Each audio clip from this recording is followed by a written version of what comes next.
So in this chapter, here's the outline. We'll learn about the definition of the electric flux.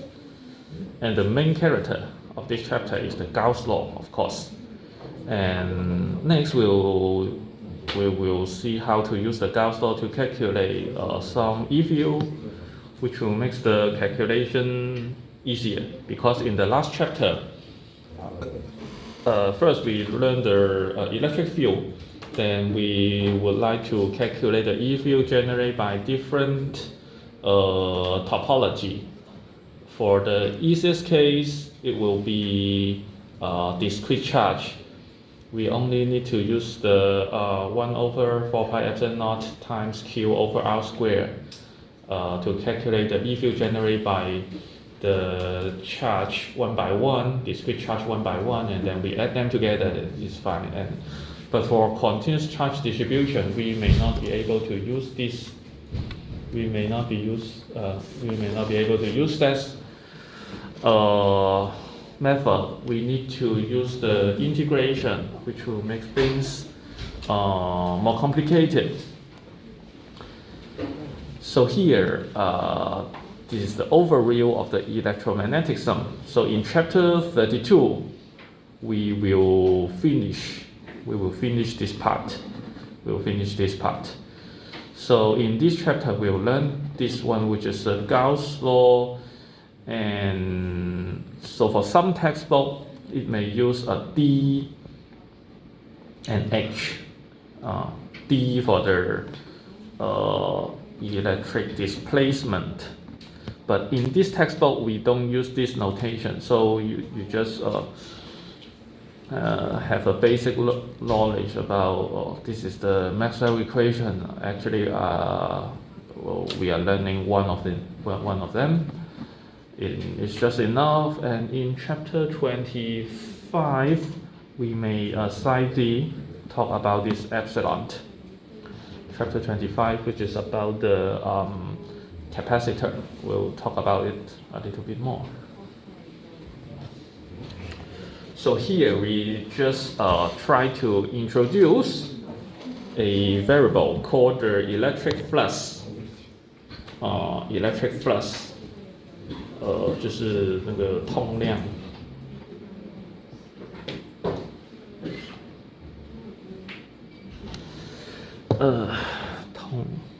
通量。So Gauss law related the electric field at point on a closed Gaussian surface to the net charge enclosed by the surface. So here is an example. So last chapter we know the concept of electric field lines. So here, suppose we have a charge Q for the first case. So we may and plus Q. So this is plus Q. So we know that all the E field line will point outward.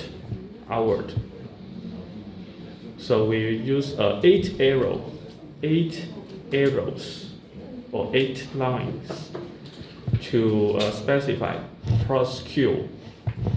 And if we have 2Q, we use 16 arrows or 16 E field lines to specify that this charge is larger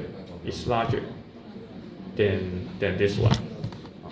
This charge is larger, and then it is plus 2Q, so it points outward also.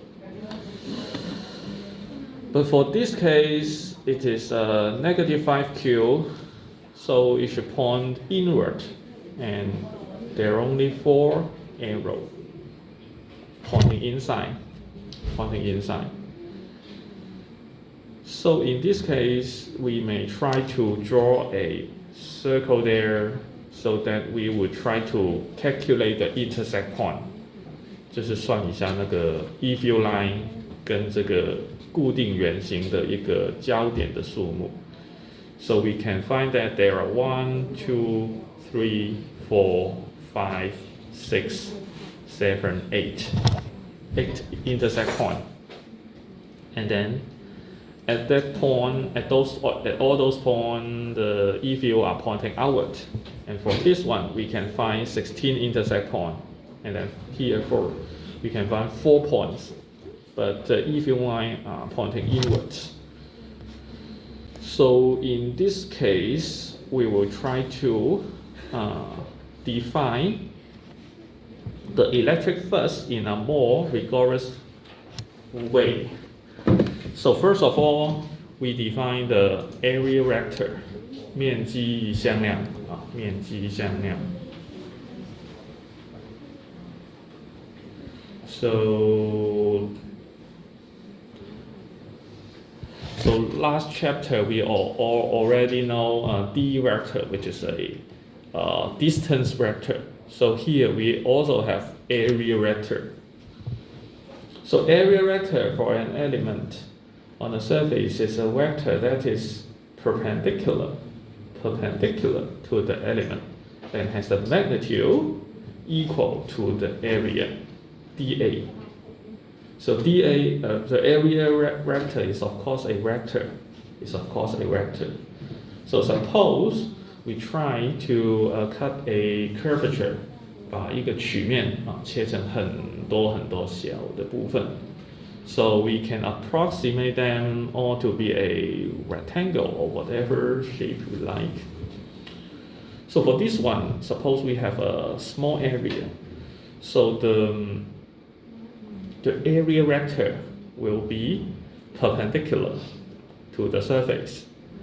And the magnitude will be nothing but the area itself. So you may consider, suppose we have a rectangle. If the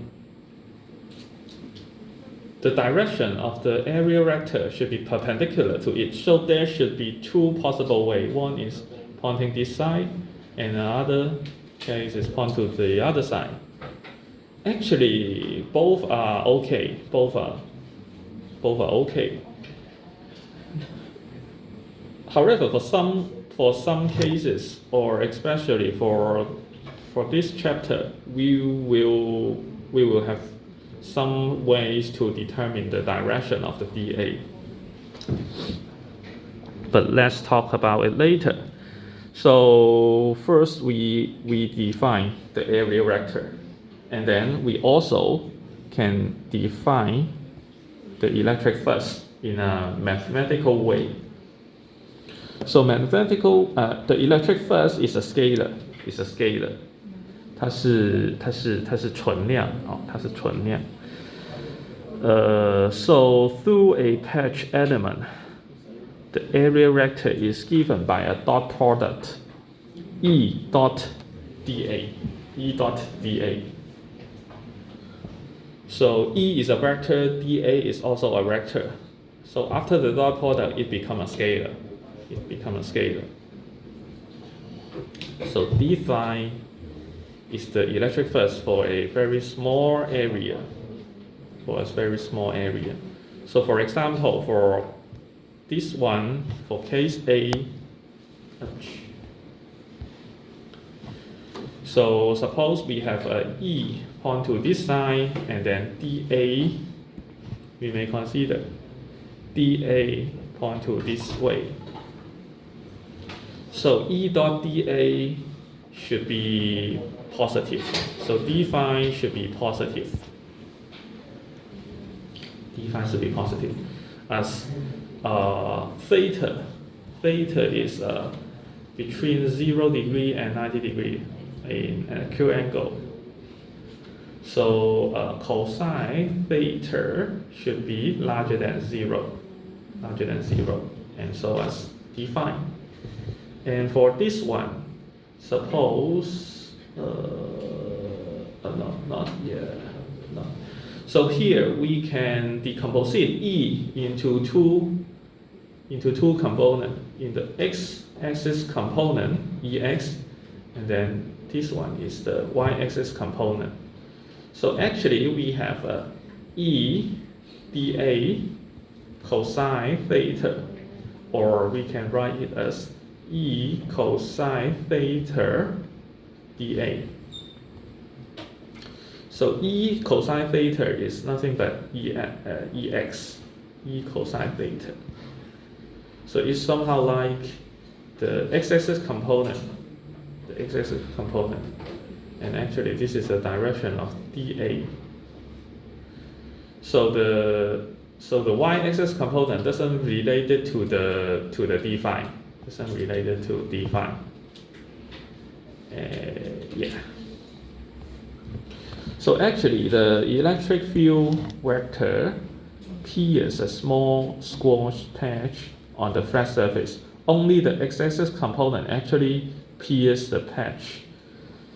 就是刺穿 pierce. And the y component skim across it. 就是擦过这样那个部分不算. So the area vector of the patch is perpendicular to the patch, with the magnitude equal to the patch area. So this is how we consider the electric flux. And for a larger curvature, we can just separate into many small pieces, and then we calculate one by one, and then finally we do the surface integration to calculate the overall electric flux over a surface. So in this case, we can find the total flux by integrating the dot product over the full surface. So the total flux through a surface is given by this one. And then the SI unit is Nm squared over C, because E has a SI unit of N over C. And then A or dA has a SI unit of M squared, so that we just multiply them together. The integrate doesn't influence the unit. So this is a total flux. Suppose we have an arbitrary surface, we can calculate the total flux. Yeah. So then next, especially in this chapter, we will more focus on the net flux, which means that we will define what is a closed surface. Closed surface 就是一个封闭的曲面。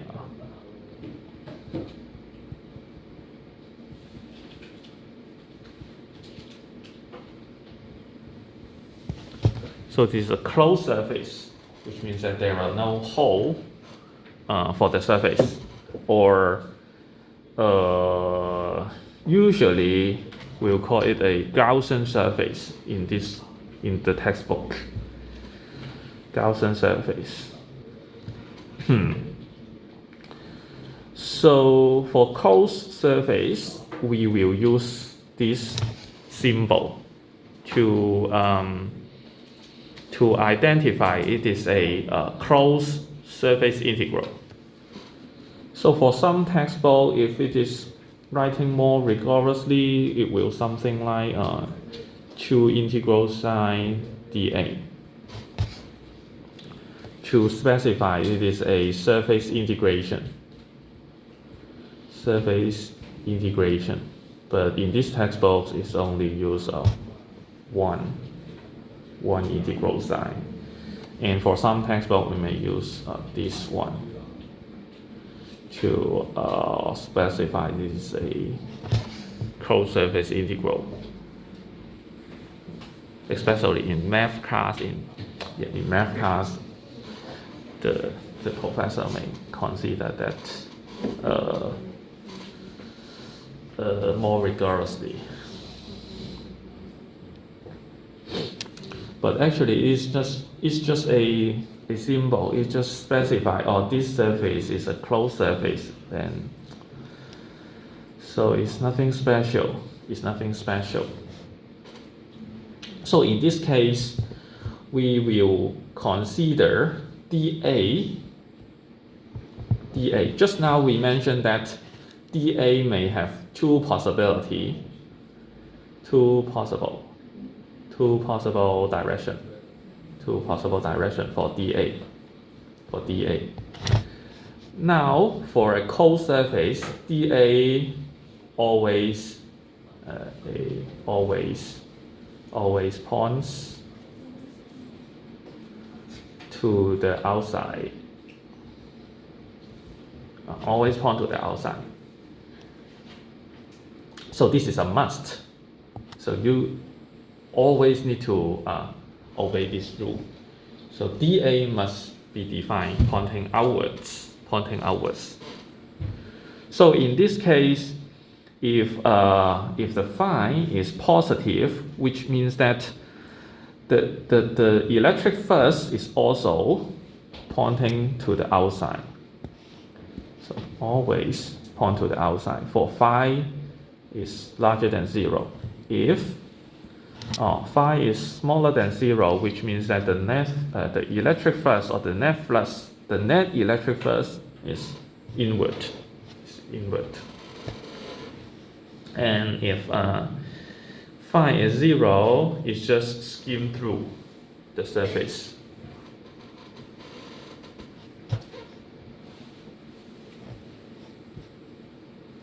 So far, any questions?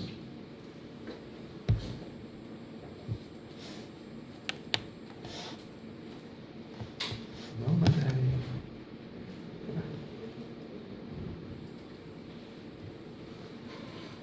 So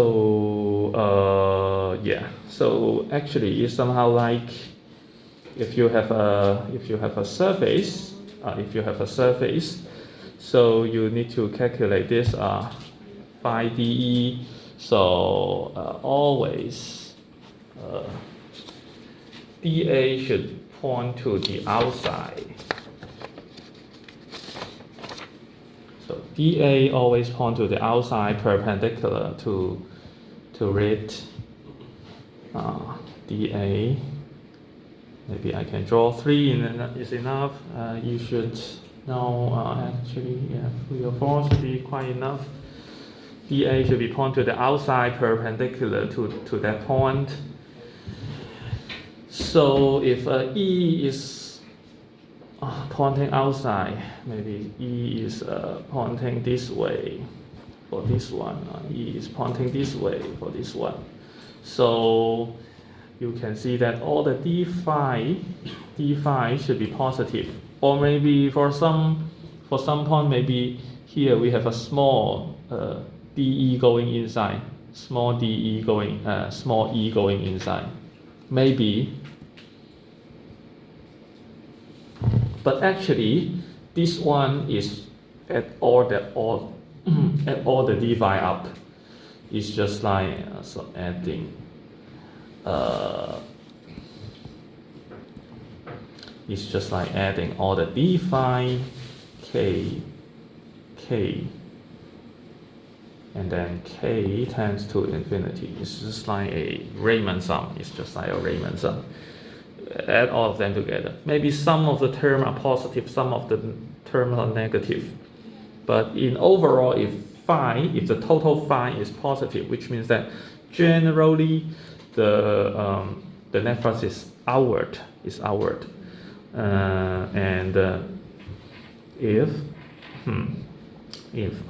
the E field generally going inward, then the d phi will be equals to E dot dA. So for this angle theta, which is larger than 90 degrees, smaller than 180 degrees, which will be smaller than 0.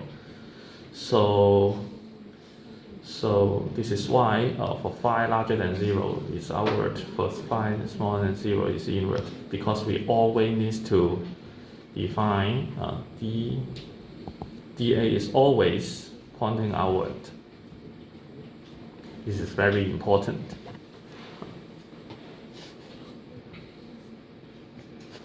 Okay, so here is a sample problem.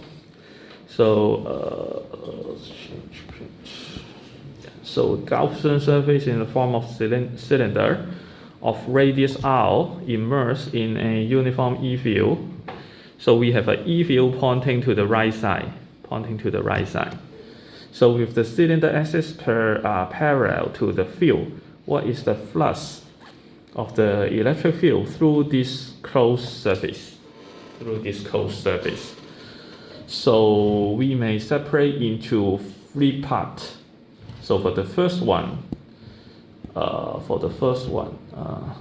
yes. So we have part A, which is this side, and part C, which is this side. And then for part B, which is this one. So for part A,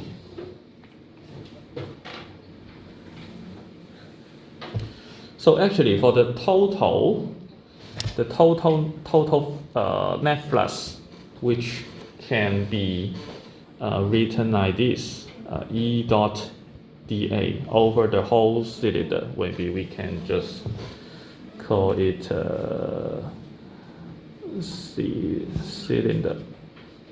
cylinder. Oh, this is quite too long. Maybe I can just call it gamma. So I can just mark it gamma like this. So which can be separated into 3 parts. Part A, E dot, so here is not a closed surface anymore, so I can write it like this: E dot dA plus E dot dA for the part C. So I just separate the overall closed surface integral into 3 parts for the part A, part B, and part C. So for part A, this is the circle. This is a circle. And then dA pointing outside, which means point to the left side. And then E always point to the right side. E always point to the right side, which means, suppose we assume this area is A. Maybe you can write it as a 2 pi r, pi r squared. But actually we can just keep it like, so E dot dA for part A, which will be minus EA. E is uniform. So integrating a constant is nothing but E dot, multiply them together. It's somehow like you integrate this one from maybe 0 to 3 for 4. So it's somehow like integrating 0 to 3 and then 4 dx, which is nothing but 3 times 4. For this one, you're multiplying E. E is a constant. E dot dA is also a constant, because dA always point to the left side for this circle. Point to the left side. So E dot dA is nothing but minus E dA. And then you're integrating over the dA, which is the whole area. So it is nothing but E minus EA. And for part B, you can see that E point to the right side, dA will point to here onto this side, somehow like this. But all the way will be perpendicular to the E field. So for this case, E dot dA will be 0.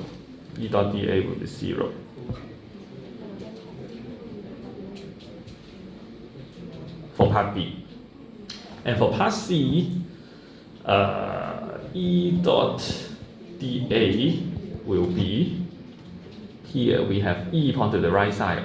dA always also point to the right side, which means that it will become E times A. So we plug all these 3 numbers into the original expression. So phi will be minus EA plus 0 plus EA. So it will be 0.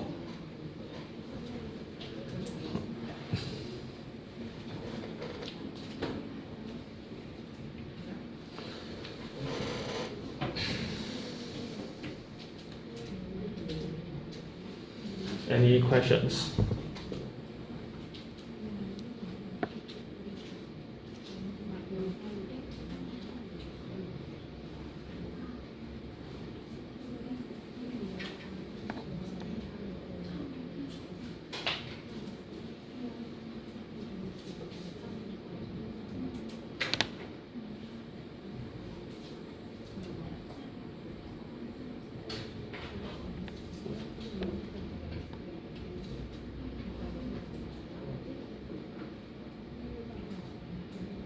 有冇問題？冇問題，好簡單係咪？ So next one we have another sample problem. So a uniform electric field E equals to this one pierce the Gaussian cube as shown in the figure. And what is the electric flux through the y phase? Through the right phase. So the right phase is this one. Is this one. For x equals to 3 meters. X equals to 3 meters. So actually we need to calculate E dot dA for the right phase. Right phase, left phase, and top phase. Right phase. So we calculate the right phase first.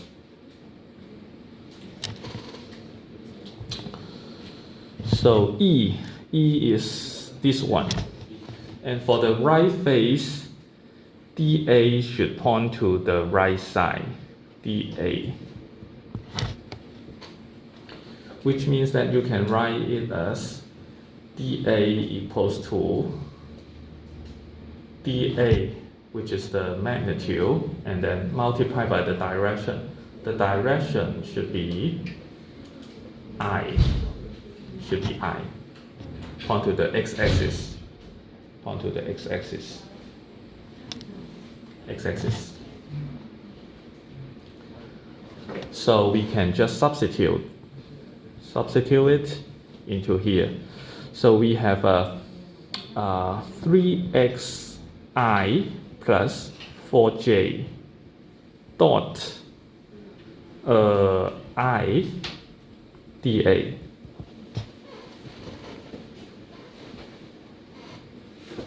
And actually x is equals to 3. So x is equals to 3. You can just keep in mind this one. So actually we have a I dot I should be equal to 1. J dot j should be equal to 1. K dot k should be equal to 1. I dot j should be equal to 0. J dot I should be equal to 0. I dot k should be equal to 0. K dot I should be equal to 0. And then I, j, j, k, k, j, k, j, k. J dot k should be equal to 0. K dot j should be equal to 0. So we have a totally 9 expression. Some textbook, it will just use a delta ij to specify this, which means that if I equal to j is equal to 1, if I equal to j, if I is not equal to j, we'll use it will be 0.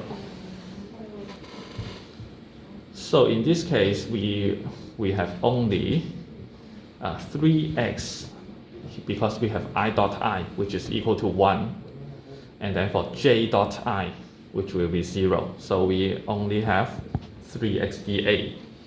Still keep in mind we have x equals to 3, so that we have 9 dA.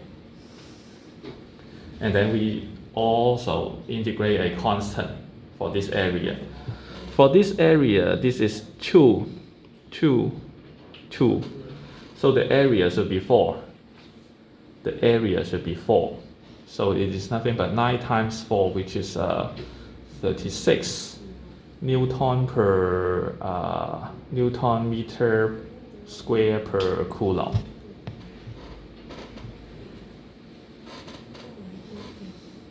Any questions?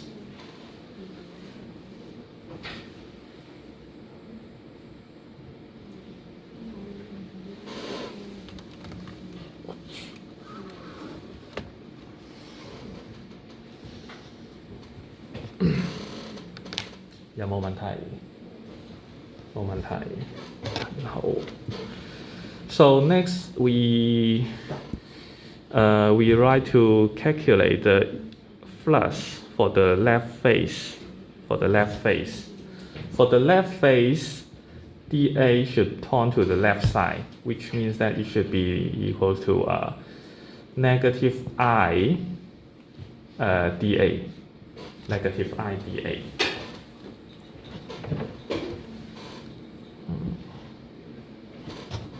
Negative I dA onto the left side, which is the negative x-axis.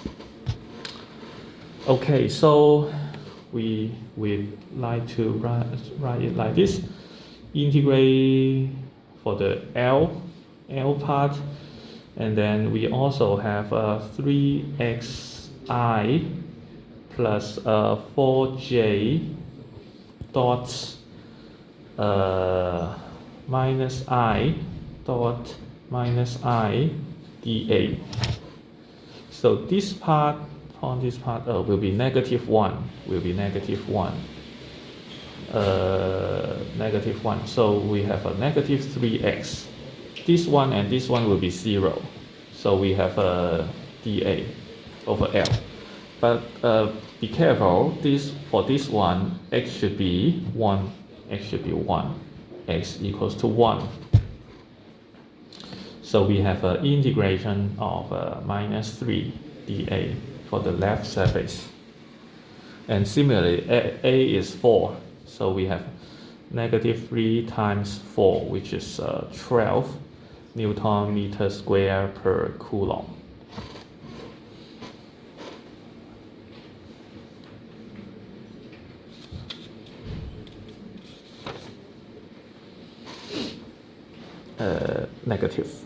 Negative.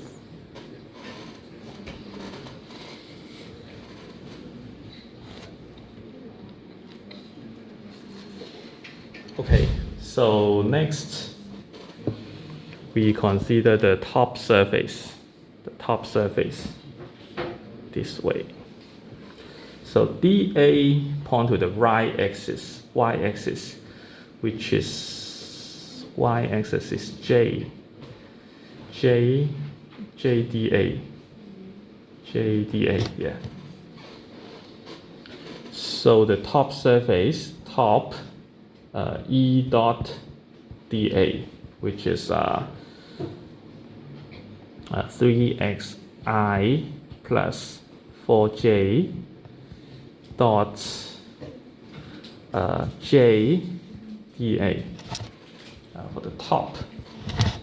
So I dot j will be 0. J dot j will be 1. So this term will tend to 0. So we have T. So we have 4. We only have 4 because j dot j is 1. So we have dA. And then it will be 4 times 4, which is 16 Newton meter square per coulomb.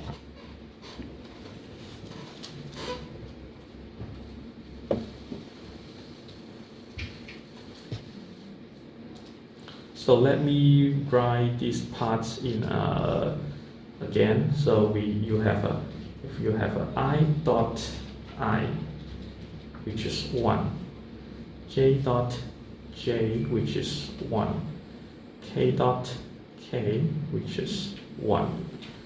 So if you have I dot j, which is 0, j dot I, which is 0, I dot k, which is 0, k dot I, which is 0, j dot k, which is 0, k dot j, which is 0. So this is the inner product for the unit vector. Inner product for the Cartesian unit vector.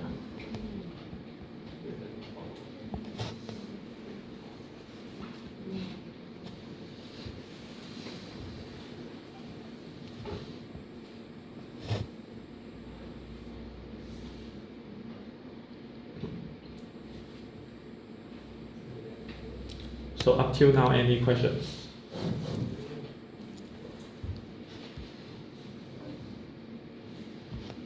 So let me talk about the Gauss law first, and then we can just come back tomorrow. So this is the Gauss law, which is the most important part of this chapter. So Gauss law related to the net flux of the electric field through a closed surface to the net charge, So the net charge, we denote it as Q enclosed, QENC. So that's it, which is enclosed by a Gaussian surface or the closed surface. So Gauss law similarly can be written like this. So epsilon naught phi equals Q enclosed. So it is a very simple expression, but it's not really useful. Usually we will use it like this. We will replace the phi by the surface integration, the closed surface integration of E dot dA. It's somehow like when you learn the Newton's second law of motion, you know it is F equals ma. So in high school, you are happy to calculate F equals ma, but actually, it is not really useful to calculate more complicated problem. So actually, you definitely need to write it as something like this, m times the second derivative of x with respect to time, something like this. Then you may be able to write some differential equation to solve a more complicated problem. And so as this case, if you just write like this, maybe you can know two of them, and then you use a multiplication or division to calculate the other, but you can only just solve a very simple problem. Here, we'll try to solve more complicated case.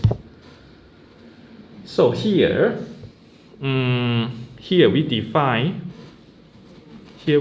four surfaces. One is S1. S1 is this one. S1 is this one. So this surface encloses a positive charge. So no matter this charge, where this charge is or how the charge distributed, we only consider the total amount of charge enclosed by that surface. And as long as we know this S1 encloses a positive charge, so the net flux over this surface, we know it is positive. Actually, we can calculate it out, but suppose this surface is with a string shape. 它的形状很奇怪，我没有办法用手算出来，但我们可以写个 program 用电脑算出来。但是它神奇的地方就在于，你无论怎么样去定义这个 surface， 反正它只关心它所包含的电荷的总量。So we'll know that as long as it encloses a positive charge, then the net flux is fixed.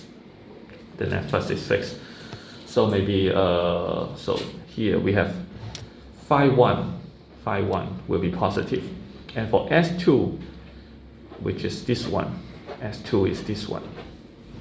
So it's enclosed a negative charge. So phi 2 should be a negative value.